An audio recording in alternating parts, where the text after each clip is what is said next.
All right, we're ready to go. All right. So we're talking about vision and volume, I guess. And Yeah, we're talking about a specific paradigm that we grew into or grew up with, right? correct, You correct. know, to go. Yeah, I mean, so for me, it was like Mike, you had said, mine, for me, I never really knew about numbers, I guess. I didn't. So when I went to work for my dad and he was in that 300 a week and he was with Parker and that was Parker's number, right? That was what they talked about. Went to Parker, they had the badges, right? They had whatever uh, Ribbons. ribbons, like medals, like a military. So that was good. And then I think from meeting life grads, then i.e. Steve and Mike and Don, that then I heard, Sid Williams, that was 500, right? Mhm. And then I got to give credit to Fred Schofield. He was the first one who ever said 1,000 a week. I had never heard of such a thing. I mean, then that was really it. It was just like, huh, okay, that makes me nervous, or that seems that seems like you're really going to have to stretch, right? Or Yeah.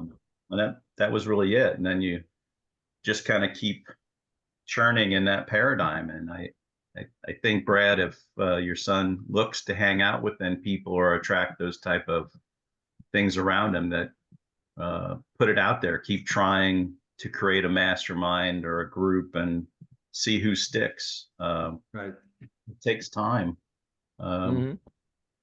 I don't know who's around down there or whatever, but Right. I mean, he's got yeah, to, that's got to happen organically for him. I mean, Mike and I met on the first day of chiropractic school, and just the fact that DE and Sig was there all the time, that was a huge influence on my life. And like Mike said, that's just the norm.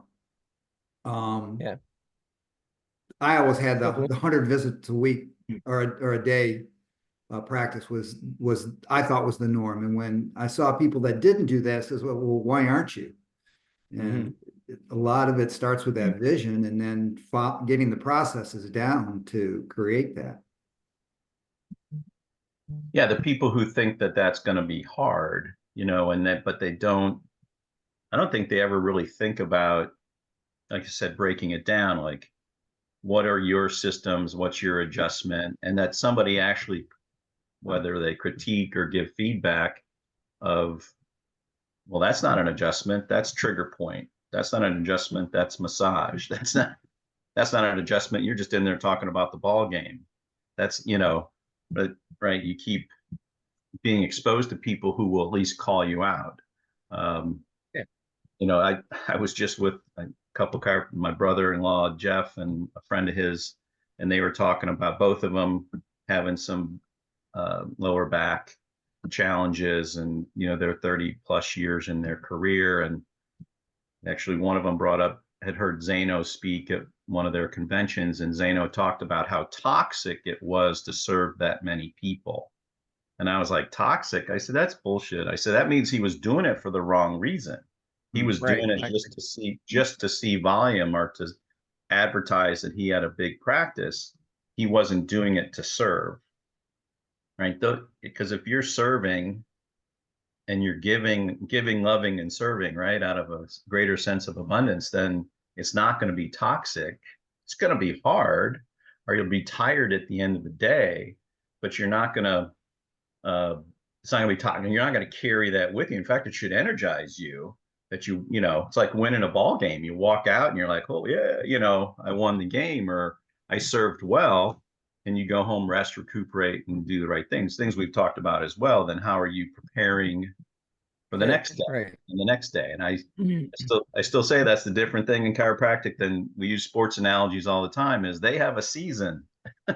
Right. You know, They Tom have a Brady, seat. Yeah, Tom yeah, yeah. Brady had a season, then he got 3 months off. And then, granted, they still had to train And and then do they had stuff. preseason. Yeah. So I just think that, Yeah, you know what? Yeah. yeah. Well, Go no, ahead, and man. and and how many coaches did he have to help him prep, right? How Oh, many coaches do any sports? And then we have this section of our chiropractic society that poo-poos coaches. poo-poos mentors or whatever you want to call it, right? Support. Um, how do you do it without a coach? How how do you see, 1,000 a week, year after year after year, without one, the support behind you as far as your uh coaching and mentoring goes, but how about the support of your wife and family or the support of your peers, right? Right. You can't. Yeah, So then very maybe it difficult. does become physically or emotionally toxic, right? Yes, You don't have that help, that support. So, I and that's where it agree. all started from too, right? It all started from that. I mean, my support started before I even started, like we were saying before we started recording. I just assumed 800, 1,000 a week was what you did. It wasn't Right. until I got to chiropractic school that was a foreign thought process for most guys. Brad and I went to Life, so we were fortunate enough to have DE, and all of the guys that were on the stage talking and that I fell in love with, they were all seeing numbers, and they were doing it for service, right? They got into this thing to serve humanity, and in order to serve humanity, you got to see as many people as you can, whatever that means, right? Whether it's 800 or 1,000 physical limitations or whatever, but um, isn't that why we were doing it, right?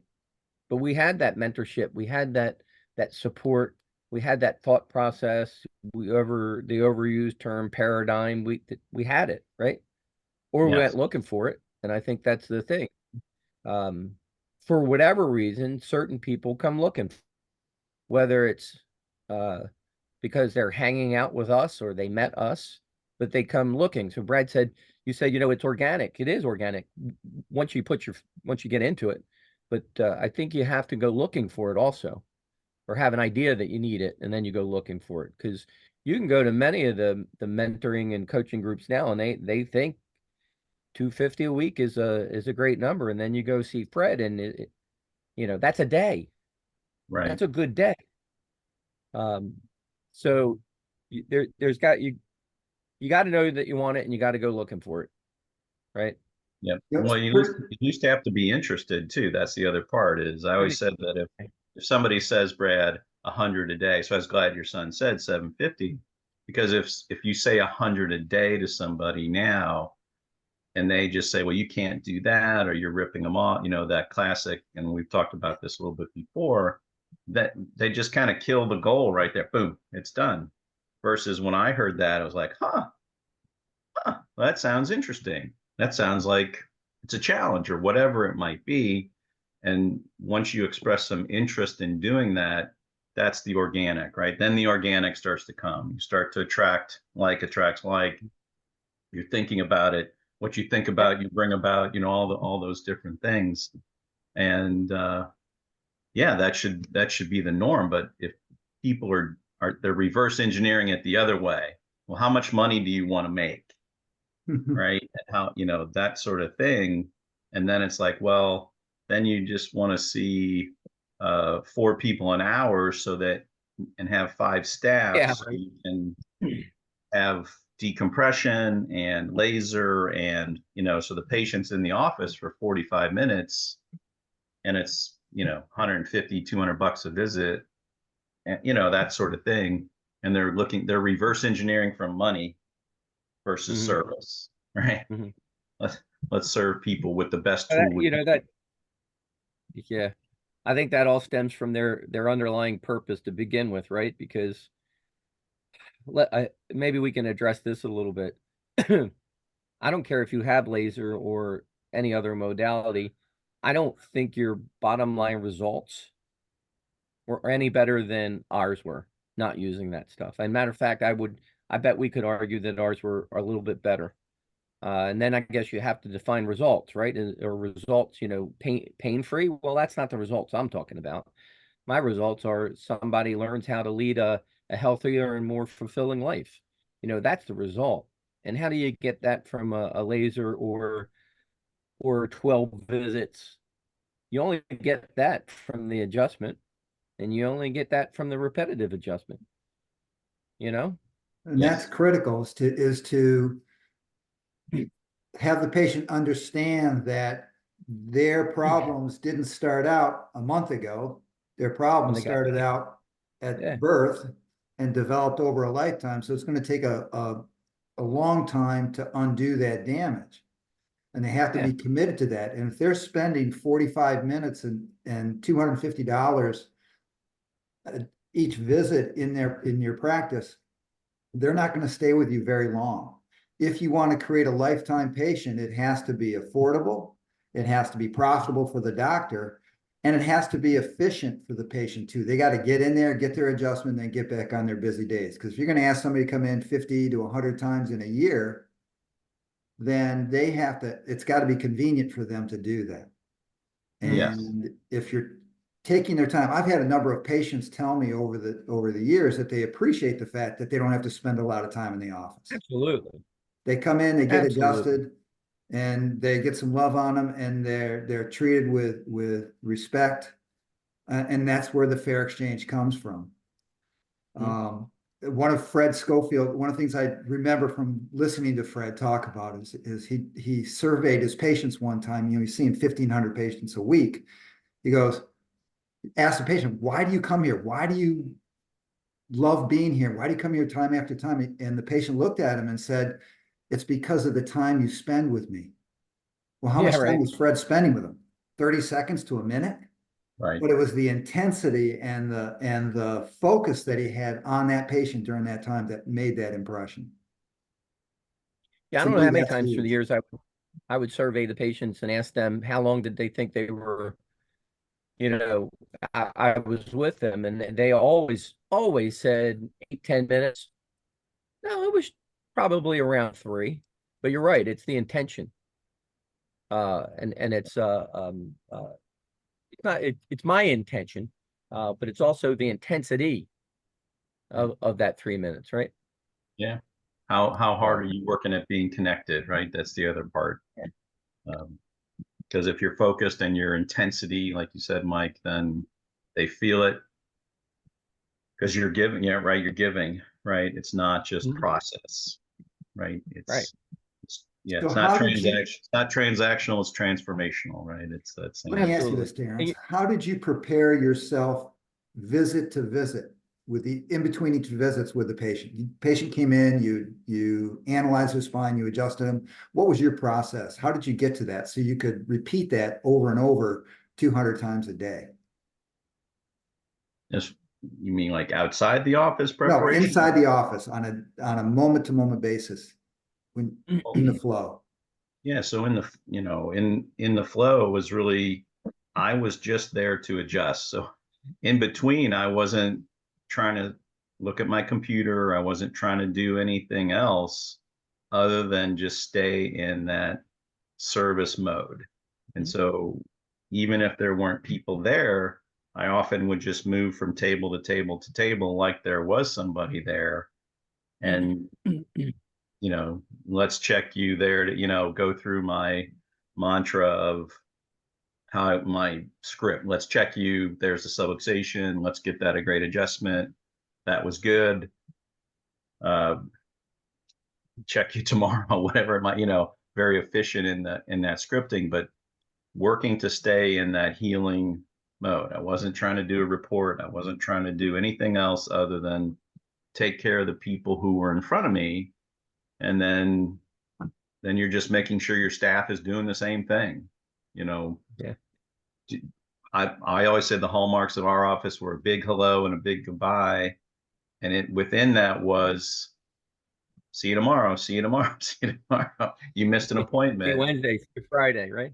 You missed one, let's make that up tomorrow, those sorts of things. And just that constant level of service that all the other stuff could be done down, big downtime or whatever it might be. I always said we're take care of the people in front of us. That's number one. Number two is look for the people who are supposed to be in front of us. And then number three, all the paperwork after that. And I always said that I lost all my staff once and we were seeing 800 plus a week. And Rebecca and I did it for 2 weeks with no staff. And the way we did that was, and with all 5 kids still getting them to school and everything. And we just focused on what I just said. And on Saturday and Sunday, we'd print out insurance or do, whatever paper and we'd go to the office sometimes, buy a 6-pack of beer, sit there and fold up insurance or mail it or check our notes for a PI or do a report, whatever it might be. It was, I'm not gonna say it was easy, but you did what you had to do. Did it. And, Right. and then you rebuild staff, right. And that sort of stuff. So,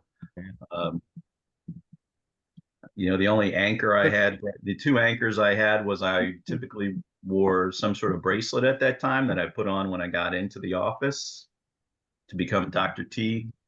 And I had my watch on my belt, which I did repeatedly time myself on how efficient I was being in each adjustment, just to make sure, right? You can't say you're getting in and out of a room in a minute if it's really 3. Right. Right. Right. Mike, Same what was with your process? So,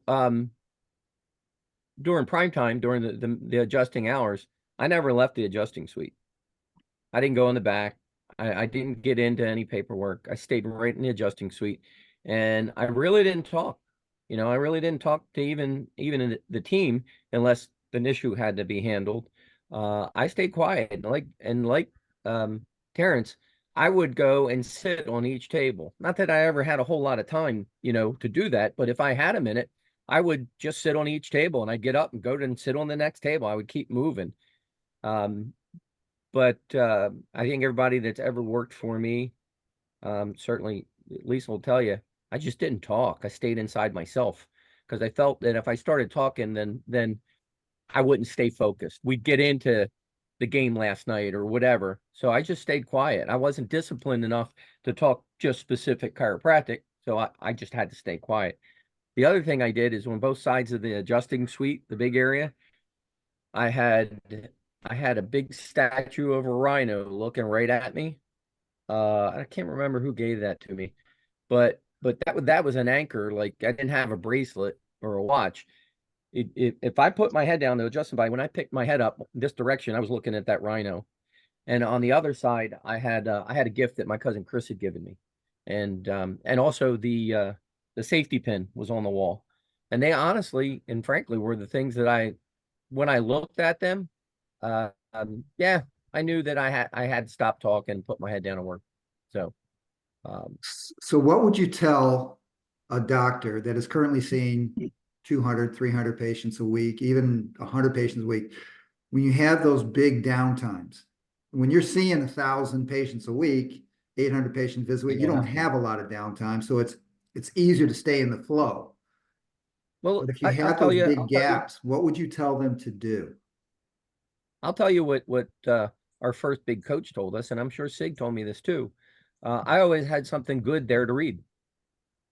Whether it was a green book or Barge book or something, or a lot of times I would have that list of table talk, but there was always something there for me to put my head in that was good and not like the internet or Amazon or whatever it was, because I'm sure that's happening a lot. But yeah. And for me, the tech CA was typically Lisa or my mom, so the talk was always pretty centered. Yeah. So first rule of chiropractic, always talk chiropractic. So in between, when it was just me and one staff from day, in the beginning, and be like, I'd go out and just talk about, isn't it going to be great when this appointment book is filled with new patients and regular patients? This is what's it going to look like. How's it going to feel? Who are we going to serve? You just try to talk. And granted, when you're, those first week of my practice and you see one person each day, that's a lot of talking. So Evelyn was her name. I can remember I'd say, all right, I'm going to take a break now because you're probably tired of hearing me. You can sit here for a few minutes. I'm gonna go call one of my buddies and get a little kick in the ass, chiropractic kick in the butt right now.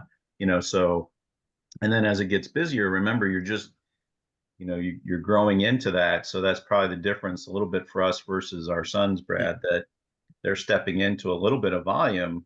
I would just, like Mike said, maybe he should just move from table to table to table for a few minutes, act as if, not forever, maybe do 10 minutes or whatever, like you adjust 10 people in a row, and then go back and read something, or what's a new, what's his new patient ideas, or, I'm going to do, whatever it might be, or put together, or call somebody, he's in a privileged point that he could go back through files, and you could give him files and be like, call these 5 people today, and just say, hey, I'm Brad's son. I'm in the office now. Just wanted to introduce myself. You're good, whether they're active or inactive, or if he hasn't met them yet, or you could go back through all the files, right? And just write 5 letters a day or 5 phone calls, just to introduce himself to people who aren't there, who used to be there. And you could give them the list, because you'd be like, well, these are all good people to call, right? They left on good terms or whatever Right. it might be. This is great stuff, guys. And this is to change that mindset, because we are shifting people's paradigms, because if they're in chiropractic school and they're learning that you only see 20, 30 a day, and that's a good practice, how do you shift that mindset of 100 to 200 plus visits per day, and how do you get to that point? And Terrence, you always said that you need to hang around people that think like that, and that's what's so appreciative about this process here, and what's necessary for the future of chiropractic. And it's not for, again, for the doctor to make more money. That's just the result of it. The reason you do it is to serve humanity. When we started out, we were on a mission. We were zealots. We were on a mission that everybody needed to be under chiropractic care, and how could we get this to the masses? And we're better, but we still got a long way to go to do that. Well, I think too, with chiropractors, and I see this is and this is a fault of Instagram and some of our coaches out there, is it's, they want to sell the endpoint, the best day, like all those sorts of things. But also, I think all of us knew, as chiropractic at its roots was a blue collar profession, or served blue collar people, that we had the opportunity to make a great living. And if we were smart, like we talked about previously, save money from the beginning, that you'll be able at the end point, or whatever, however you define that, to have a good life. And like I always said, Greg Stanley said, we're generally not able to buy everything, but we can rent anything. And when you own your own practice and stuff, you're generally not going to get a lot of time off. So you better be comfortable with that. Like you can't take the month in the Riviera, and you're not going to own the yacht, but you could rent the yacht for a week, right? And enjoy that, and then get back to work. Because, and so I think some of these people sell this grand lifestyle. I think a failure of a lot of our consultants, particularly the ones who aren't practicing, they are selling that these kids are going to, have this lifestyle that isn't generally practical. It's not going to happen. It's not going to happen. Yeah, Greg used to talk about the Gucci lifestyle. Correct. And having the McMansion, and it's just not real. But you can have I've done just about everything I've ever wanted to do in life. But I've also been smart enough to save and invest properly, so I could be in this position. I've coached so many doctors that had $1 million plus practices, but were going bankrupt because they spent all their money, didn't save it, or invested it in crazy investments, and lost their ass. And they're still struggling at the end, where we've been fortunate and blessed to be engaged with the right people, that we've made this pretty good life. And we've had great mentors along the way helping us through that. That's why I appreciate you guys so much, because you guys are helping me continue that process. My buddy Scott, you guys met him, the restaurateur, the entrepreneur that he is. He always said that his only experience with chiropractic was my office, and he said chiropractic is for the masses. It's not the classes. He said, you guys are blue collar. He said, you put your head down, you work, and you see everybody that you can see. And it's not about, the little, what do you call boutique offices, Right. This is a working man's game. I mean, it's what we're supposed to be doing. We're supposed to be serving people. Look, the miracle in what we do chiropractically, the miracle's in the adjustment. Now, the understanding of the miracle's in the principle, but the damn miracle's in the adjustment. And how the hell do we get miracles by putting our hands on people and as often and as many as possible, period. Right? Right. Concur.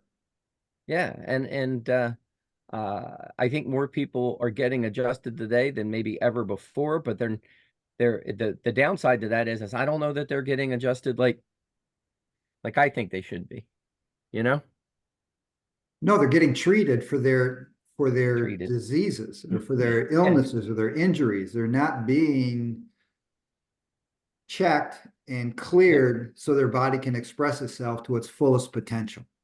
That's the difference. And you catch people coming out of school because we're so CCE oriented in school that you're treating this or treating that. We're not treating anything. We're allowing the body to work the way it's supposed to and getting out of the way. The therapy. Everything is these niches, right? Niches to riches, which is the boutique yeah, right. style as well. The therapy, the way I look at it, regardless of what you use, is just to help the patient along the way until their body has enough time to reorganize itself. The ice pack, the heat, the laser, the decompression, it's just buying the patient time that they need and keeping them away from drugs and surgery so that their body can maximize its fullest potential. That's when the healing occurs. That's why we start off with a 12-month care plan. You need to be here a minimum of 12 months and get ready for the rest of your life. And we're not afraid to say that. If you present that properly as an adjunct to the most important thing, which is the adjustment, then it's good. But that's not what happens most of the time, Exactly. Is the adjustment foundational, right? Yeah. Look, I mean, I think a miracle can happen from one adjustment. And I've seen it, I've seen it more than one occasion. But do I think that it mostly happens that way? No, I think the miracle happens somewhere down the road, with the correction of the spine, and that's going to take time. Look, there's no process that does not require time, right? And it's a process. Do emotions, can they happen instantly? Yeah. I mean, somebody can feel emotionally better from the first adjustment, and that's great. Build on that. But the process of getting that spine corrected from the adjustment so that brain can communicate with the tissue cell, yeah, I mean, that's a process and it takes time. And if we're not outright convincing people of that, maybe not on the first visit, but inside of those first couple of months, then we're missing the boat. We're missing the boat. Yep. Yeah, no, it's like I said, and miracles are like Instagram moments, right? The ones, everybody trots those moments out, or best victory, whatever it might be, and that's not real. It's we've all had them, but yeah, you'll never build any character or change a person in an Instagram moment, right? No. Unless maybe, of course, it's a near-death experience, and then they might change. But that, again, that's a process after the fact too. But I'm with you. There's nothing gained by an instant gratification or an Instagram moment. Definitely. Fun, yeah, probably. Super. I'm okay for the experience, yeah, but I know better. Absolutely. Most of the time. Yeah. Touche. Yeah. That's good. So Brad, hey, when and you guys if I don't know better, my wife does, and she'll point it out to me. She'll tell you too. Yeah. Angel on your shoulder. Angel on your shoulder. Yeah. Thank goodness. There you go. Thank goodness. So when you're presenting your 12-month plan, Brad, how are you mapping that out with them typically? You mean the frequency? Yeah. Once we get them committed and had their head wrapped around the 12 months, we say we're going to start out at 3 times a week for a minimum of 90 days. Right. And we'll do reevaluations every 12 visits. And as you progress, we'll begin spreading out the frequency of your care. And hopefully by the end of the year, you'll be coming in once a week, maybe once every other week, depending on how your body responds. Got it. Same for me. Pretty much Yep. the same for me. I might start somebody at 5 days right in a Yeah, row. if they're an acute case, I'll Or go 10, daily. depending. But other than that, yeah. Yeah, and they're probably going to be there once a week for the rest of that year. More than likely. I would like people once a week for the rest of their lives if they would Yeah, well, that's what we shoot for, right? That's what we shoot for. I Hey, mean, that's how been often I get adjusted. That's how often my Yeah. family gets adjusted. So why wouldn't I recommend my patients to get adjusted the same frequency? Exactly. Yeah. How about And you, let them know that. Yeah. Terrence, how would you present that? Well, I generally started with 6 months, 3 times a week for 6 months. For 6 months. Yeah. Okay. And then, but I'd map out the whole year and be like, then, if you're well enough at 6 months with the re-exam and re-x-ray, then twice a week for 6 months. Okay. And then we'll see. But also, talking about the year into really 6 months. I mean, even though I'd check along the way, I had my re-evals weren't as formal as every 12, but trying to check, some sort of, say every couple months at the least, but at least a stand-up posture, palpation, range of motion, something like that, but something in the flow too. For me, it was just in the flow. Absolutely. It was not really breaking down into a form or a formal moment, mostly just something to share, like I said, palpation, posture, particularly we're on track, or give them give them homework if they're, check on if they're doing their homework, whether that's the ice or light stretching or whatever, simple things we were doing for posture and such. Then re-x-ray at 6 months, see how the change of the curve is, go from there. Yep. That's huge. In fact, just listening to you, I've learned from it that if you stretch that out and you're doing fewer formal examinations, you are able to serve more people because that's what slows you down is those special visits. And if you can do something in flow, whereas a posture check, and they have these now where you can do them on an iPad, it's so simple. And the patient, and it's instant feedback for the patient, that makes much more sense than doing the whole ortho-neuro thing every 12 visits. Right. Something simple. I still say our best tool was palpation, number one, right?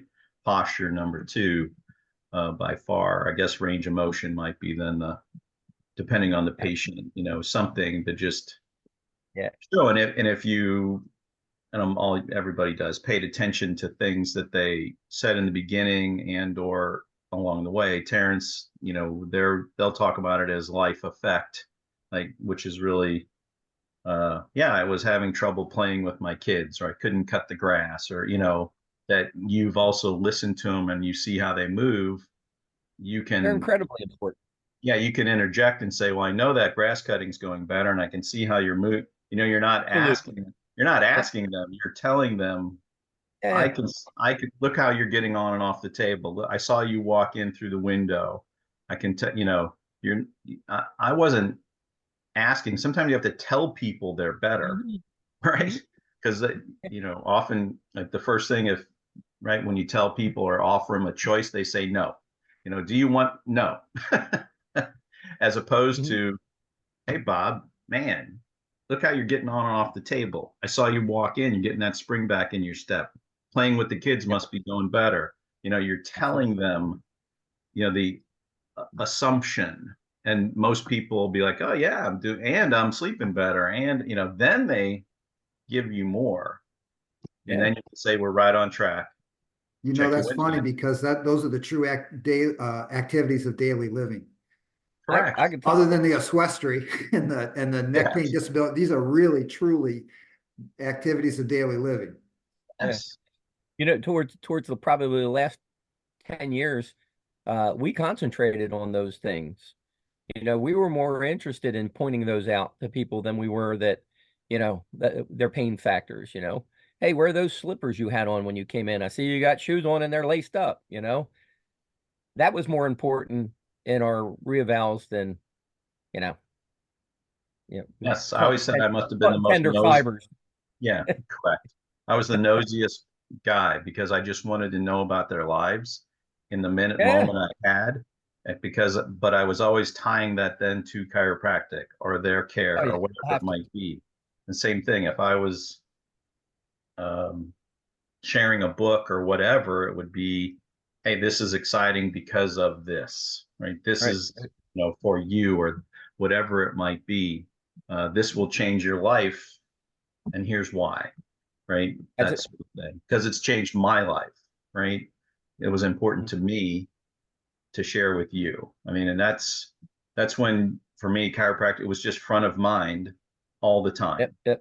all the time. Yep. So that was just so in turn then I was sharing. I was telling Rebecca probably one of the biggest breakthroughs for me in practice was when I stopped trying to be something I wasn't in the sense of um, I use drinking beer as my example. I said, because when you're first in practice, you're like, oh no, Yeah.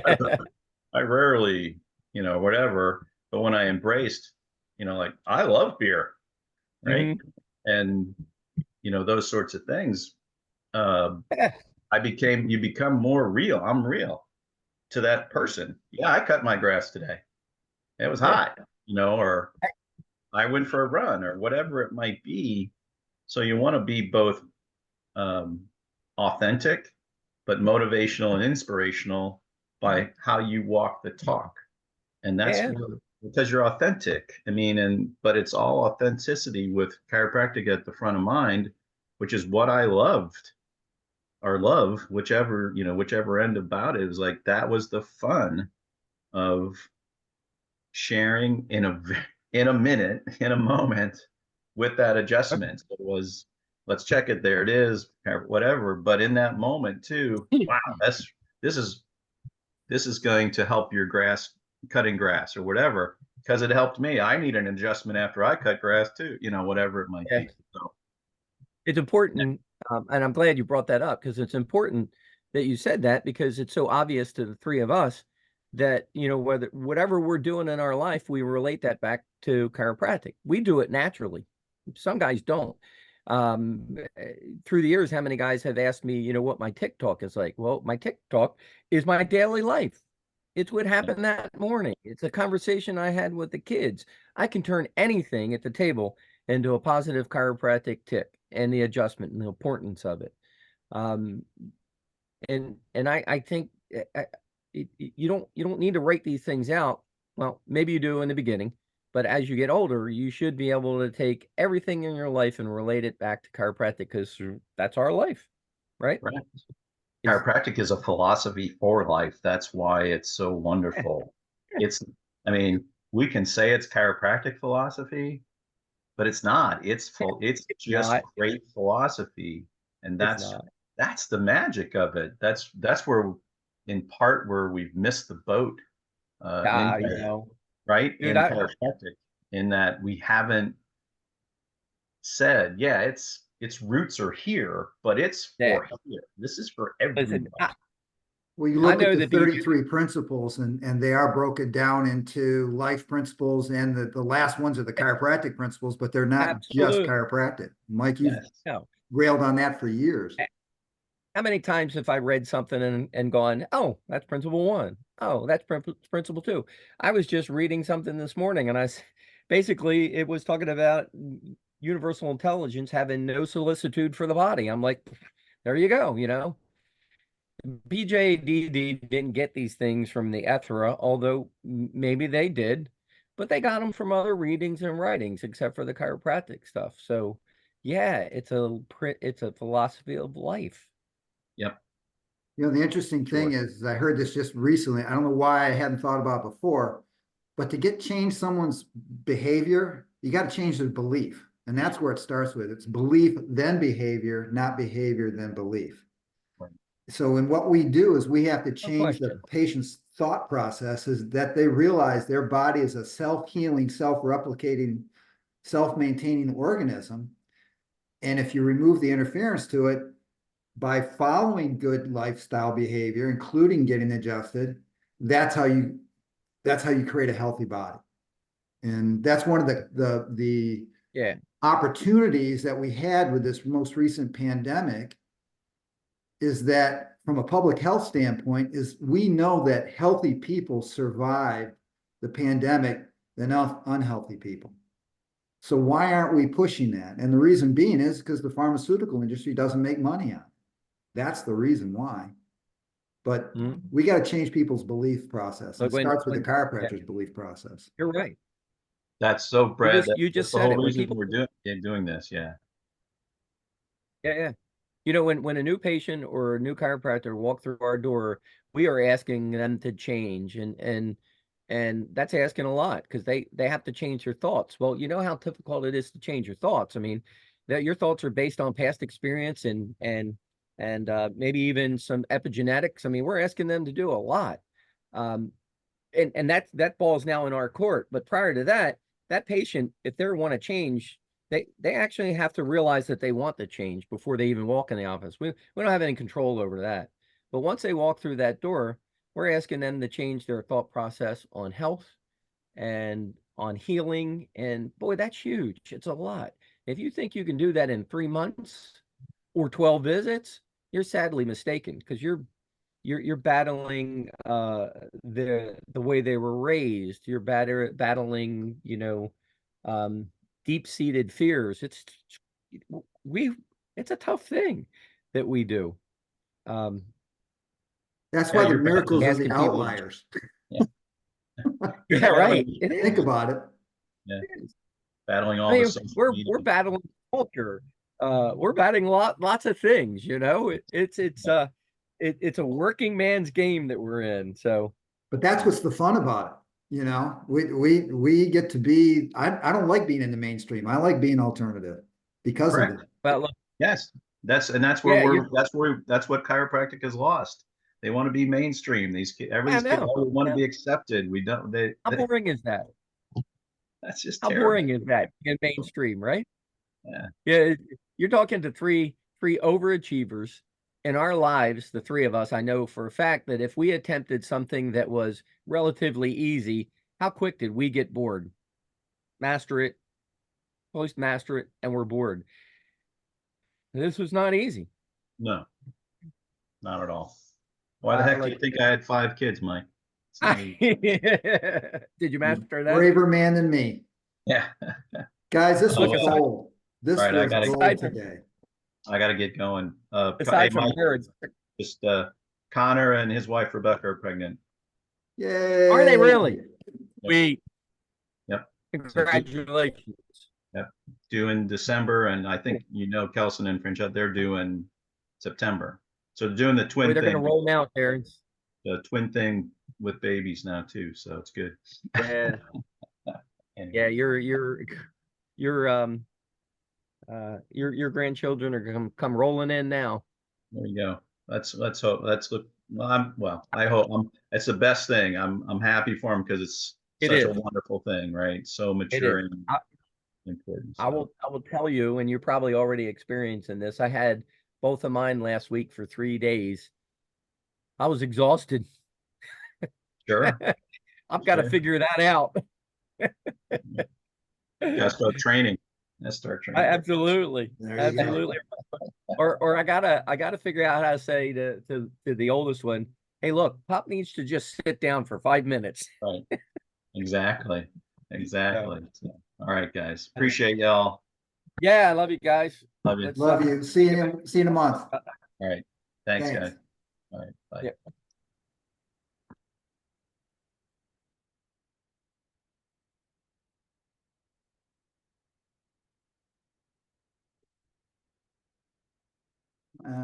There we go.